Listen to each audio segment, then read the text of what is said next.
নমস্কার বন্ধুরা, গল্প বাই অর্ণব চ্যানেলে আপনাদের সবাইকে স্বাগত জানাই।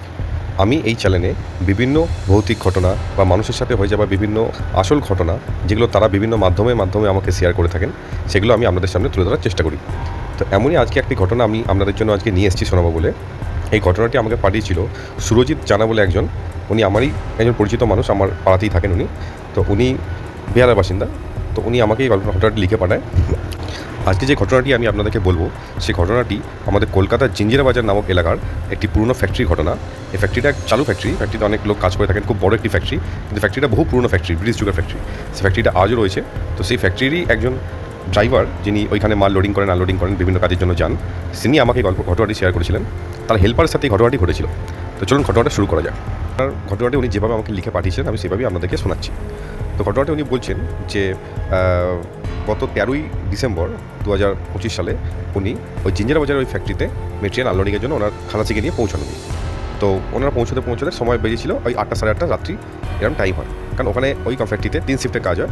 তো রাত্রির শিফটে যারা থাকে তারাই মেটেরিয়াল লোডিং আনলোডিংয়ের দায়িত্বে থাকেন। তো এমন সময় উনি ঠিক 8টা থেকে সাড়ে 8টার মধ্যে সন্ধেবেলা উনি ওনার হেল্পারকে নিয়ে যখন পৌঁছে যান, তো উনি ওখানকার যিনি সুপারভাইজার থাকেন ওনাকে বলেন যে আমাদের গাড়িটা আজকে লোডিং আছে রাত্রে, তো আমরা বাইরে থেকে খাওয়া দাওয়া রাতের খাওয়াটা করে আসছি, কারণ আমাদের তো সময় লাগবে। তো এই বলে উনি নিজেও ওনার যিনি হেল্পার আছেন ওনাকে নিয়ে খেতে চলে যান। রাত্রিবেলা রাতের খাবার খেয়ে আসার পর উনি যখন ওনার গাড়ি লোডিং হয়ে যায়, তখন উনি ওনার যে হেল্পার আছে তাকে বলে ওঠেন যে ওনারা যেহেতু পরের দিন ভোর 4টের সময় বেরোবেন গাড়ি নিয়ে, তো রাতে শোবার জন্য একটি জায়গা খুঁজতে। তেমন সময় ওনার যে হেল্পার উনি বলেন যে আপনি দোতলার উপরে একটি ঘর আছে ফ্যাক্টরির মধ্যে, যেটা উনি দেখে এসছে, তো সেই ঘরটা উনি গিয়ে শোবে। তো ড্রাইভার যিনি ছিলেন সুরজিৎবাবু, উনি তখন বলেন যে না, আমি নিচেই থাকবো, কারণ আমার নিচে রাত্রিবেলা গাড়ি থাকবে। তো এখানে যদি কোনো অদরকারে কোনো অসুবিধা হয় তো তখন আমাকে নিচে থাকতে হবে। তো উনি তখন নিচে থাকতেই রাজি হয়ে যায়। আর খালাসি যিনি থাকেন উনি বলেন, না, আমি তাহলে দাদা উপরে গিয়ে শুচ্ছি, কারণ পরের দিন ভোরবেলা যখন 4টের সময় মনের আগে আমি ঠিক এসে আপনাকে ডেকে নিয়ে চলে আসবো। তো তখন যে সুরজিৎবাবু উনি তখন রাজি হয়ে যায় যে না, ঠিক আছে, ও যেটা বলছে ঠিকই বলছে। তো খালাসি যিনি থাকেন উনি ওনার বিছানাপত্র কোনো রকমের নিয়ে উপরে গিয়ে একটু শোয়ার ব্যবস্থা করে শুয়ে পড়ে। তো ওনার যেটা এবার উনি যে ঘটনাটি যেটা বলছে, যেটা পরের দিন খালাসির মুখ থেকে শোনা যে ঘটনাটা, সেটা উনি আমাকে লিখছেন। উনি বলছেন খালাসি যখন রাত্রিবেলা ঠিক 12টা সাড়ে 12টা বাজে, যখন ওনার ঘুমটা এসছে, একটু তন্দ্রাচ্ছন্ন অবস্থায় রয়েছে, তখন খালাসি লক্ষ্য করে যে ঘরটির মধ্যে একটা সাইডে মানে বহু মেটেরিয়াল, মানে ওই ফ্যাক্টরির যে মেটেরিয়াল তৈরি হয়, একটা সাইড করে স্ট্যাক করে রাখা আছে, লাইন বাই লাইন হাইট করে রাখা আছে। তো উনি সেখানে একটি আওয়াজ পায়।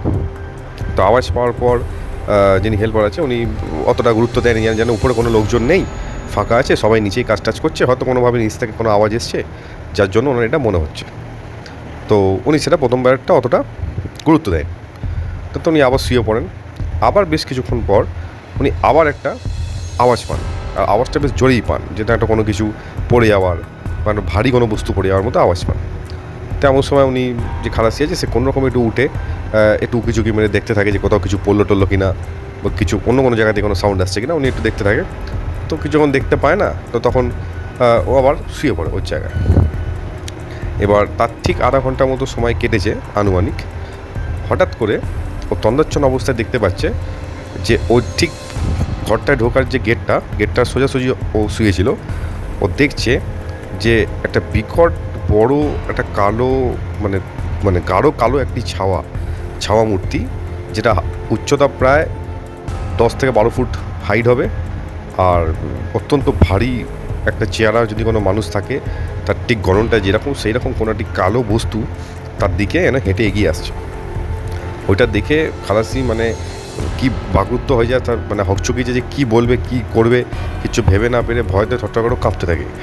তো এমন সময় ও কিছু করতে না পেরে হঠাৎ করে ওর জ্ঞান হারিয়ে যায়, আর খুব বিকট জোরে একটা চিৎকার করে ওঠে ওই জিনিসটা দেখতে পেয়ে। তো ওর চিৎকার শুনে নিচে থাকা যারা কর্মী ছিলেন তারা এবং ওই ড্রাইভার যিনি ছিলেন, ওরা দৌড়ে উপরে এসে পৌঁছে যে কী হয়েছে দেখি, উপরে এত বড় চিল্লানোর আওয়াজটা কেন এলো, কী হলো, চলো সবাই গিয়ে দেখে আসি। যখন উপরে সবাই পৌঁছেছে, দেখছে যে খালাসির নিচে শোয়ার কথা ছিল, সেই খালাসি যে মেটেরিয়াল স্ট্যাক করে রাখা ছিল ওখানে, যার উচ্চতা প্রায় 30-35 ফুট 40 ফুট হাইট, তার উপরে খালাসি শুয়ে আছে অজ্ঞান অবস্থায়। তো এটা দেখে তো সবাই অবাক হয়ে যায় যে অত হাইটের মেটেরিয়াল ওখানে প্রায় যে মেশিন আছে, বিভিন্ন মেশিনারির মাধ্যমে ওই হাইটগুলোতে স্ট্যাক করে রাখা হয় বিভিন্ন প্রোডাক্ট। তো সেইখানে অত উপরে ও উঠলোই বা কী করে, আর ওখানে পৌঁছলোই বা কী করে, যেখানে ওর যেটা পেতে নিচে শুয়েছিল সেটা নিচে, অথচ সে ওই প্রায় 30-40 ফুট হাইট ডলার স্ট্যাকের যে মেটেরিয়াল তার উপরে সে শুয়ে আছে, মানে অজ্ঞান অবস্থায় পড়ে আছে। সেটা দেখে সঙ্গে সঙ্গে ওখানকার যারা আরও স্টাফ লেবার তারা সবাই চলে আসেন, এসে তাকে কোনো রকমে মেশিনারির মাধ্যমে যেগুলো দিয়ে স্ট্যাক করা হয় সেই মেশিনের মাধ্যমে ওকে কোনো রকমে নামানো হয়, নামিয়ে নিচে চোখে মুখে জল টল দিয়ে ওকে জ্ঞান ফেরানো হয়।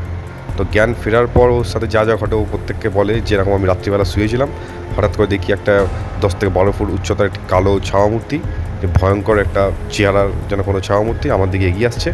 আর তারপর আমার কিচ্ছু মনে নেই, আমি ওই আঁতকে উঠে চিৎকার করেছিলাম, এটুকুই আমার মনে আছে।